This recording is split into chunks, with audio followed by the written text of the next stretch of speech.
Welcome to This Explainer. We're diving right into the hidden biological wiring of human behavior today. Have you ever wondered why you react to situations the way you do? Or why your friends handle the exact same moments completely differently? Well, we're going to decode the social brain, and we're starting with a scene I'm sure you've all experienced. Picture this: a loud, crowded party. Music's pumping, people are laughing. One person walks in and immediately starts chatting up total strangers, effortlessly becoming the center of attention in like 2 minutes. Meanwhile, across the room, another person politely says hi to a few acquaintances, smiles, and then quietly slips out the back door for some fresh air. Now, watching that play out, who would you say is the more confident one? It's incredibly tempting to point to the loud guy commanding the room, right? But psychology tells us that mistaking volume for confidence and silence for insecurity is actually one of our biggest misconceptions. The outgoing person might just be getting a rush of energy from the crowd, while the quiet person is perfectly confident, but just doesn't enjoy all that constant loud stimulation. To really wrap our heads around this, think of personality literally like a battery on your phone. An extrovert charges their battery by being around people. Group activities excite them, conversation pumps them up, and their brain genuinely craves that high level of external input. An introvert's battery, on the other hand, slowly drains in those same busy environments. Even when they're hanging out with people they absolutely adore, they eventually need silence and solitude just to recover. For them, silence isn't loneliness, it's literally how they recharge. Okay, let's clear up a massive misconception right now, because this is a big one. Introversion is not the same thing as shyness. Shyness is fundamentally a fear of social judgment.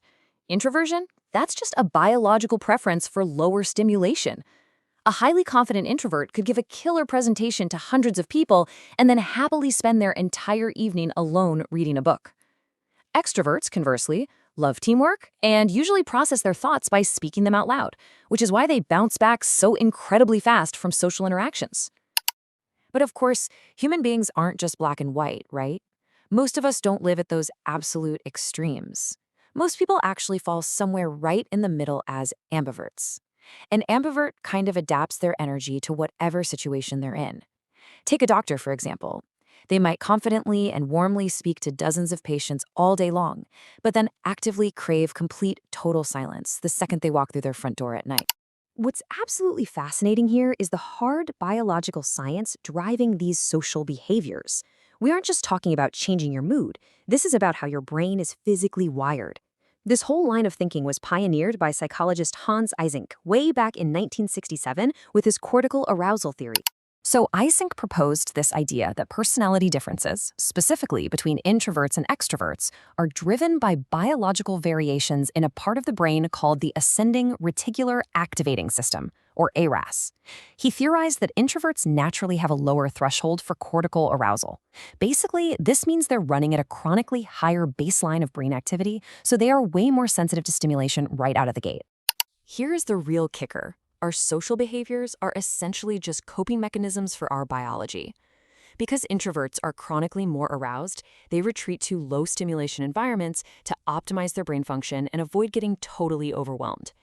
Extroverts, though, have a lower baseline arousal. So for them, being understimulated physically feels unpleasant, which drives them to actively hunt down crowds, conversations, and external noise just to reach their optimal sweet spot. This whole concept ties perfectly into what psychologists call the Yerkes-Dodson law, which you can picture as an inverted U-shaped curve. This law maps out exactly how these arousal levels dictate where we perform at our best. It predicts perfectly that introverts hit their peak in quiet, low arousal settings, while extroverts truly thrive and do their absolute best work in highly stimulating, high arousal environments. And this just brilliantly illustrates why science is so cool. Decades after Eysenck's theory, modern neuroimaging, using tools like fMRI and EEG brain scans, has physically confirmed these structural and functional differences. We can literally see variations in brain areas like the prefrontal cortex and the anterior cingulate that perfectly align with whether you lean introverted or extroverted. Section 1. Thinkers versus feelers, receiving bad news. Let's move beyond just energy levels for a second and look at how we process the world. Imagine two friends get the exact same piece of bad news. One friend immediately jumps into action and says, "Okay, what can we do to fix this?" The other friend turns to you and asks, "How are you feeling about this?" Neither response is wrong, but they reveal a fundamental difference in wiring between a thinker and a feeler. Thinkers value consistency, rationality, and facts. They're highly objective and strategic. Think Sherlock Holmes using cold, hard logic. But their weakness, they can definitely come off as a bit cold. Feelers, on the other hand, naturally pick up on emotions and prioritize harmony. They have incredible empathy, kind of like Samwise Gamgee. The downside is they might avoid having tough conversations because they tend to take criticism a bit too personally. Section 2. Navigating conflict, the restaurant mix-up. Picture this, classic everyday stressor. You're out at a restaurant, and the waiter brings you the completely wrong meal. This simple little mix-up triggers a totally different set of personality traits involving how we handle conflict. Let's break it down. The wrong meal hits the table. An assertive customer is going to make eye contact and politely say, "Excuse me, I ordered something else," clearly communicating what they need to fix the mistake. A passive customer, however, might literally just eat the wrong meal quietly, completely suppressing their own needs just to avoid any awkwardness with the waiter. It is absolutely crucial to remember here that assertiveness is not aggression. It's just honesty without hostility. It's about setting healthy boundaries. And on the flip side, passivity isn't a sign of fundamental weakness. Passive behavior usually comes from deeply learned habits, maybe a lack of confidence in that specific environment, or just an overwhelming desire to keep the peace at all costs. Section 3. Agreeable versus disagreeable negotiators.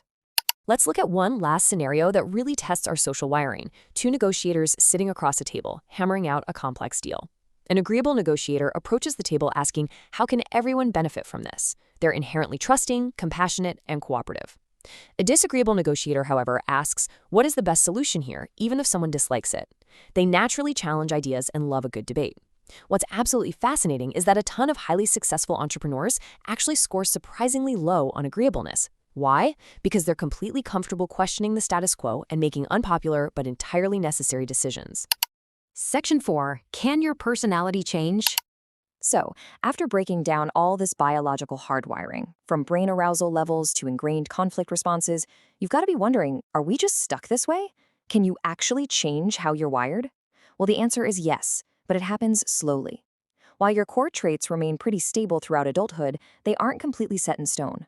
Life experiences, deliberate practice, and major life events can create genuine shifts. A really shy teenager can absolutely use deliberate practice to become a rock star public speaker. A super agreeable person can learn to set ironclad boundaries. Growth is entirely possible. It just takes time.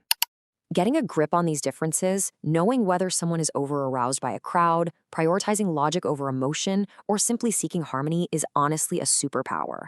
It proves a fundamental truth. People aren't difficult because they're broken.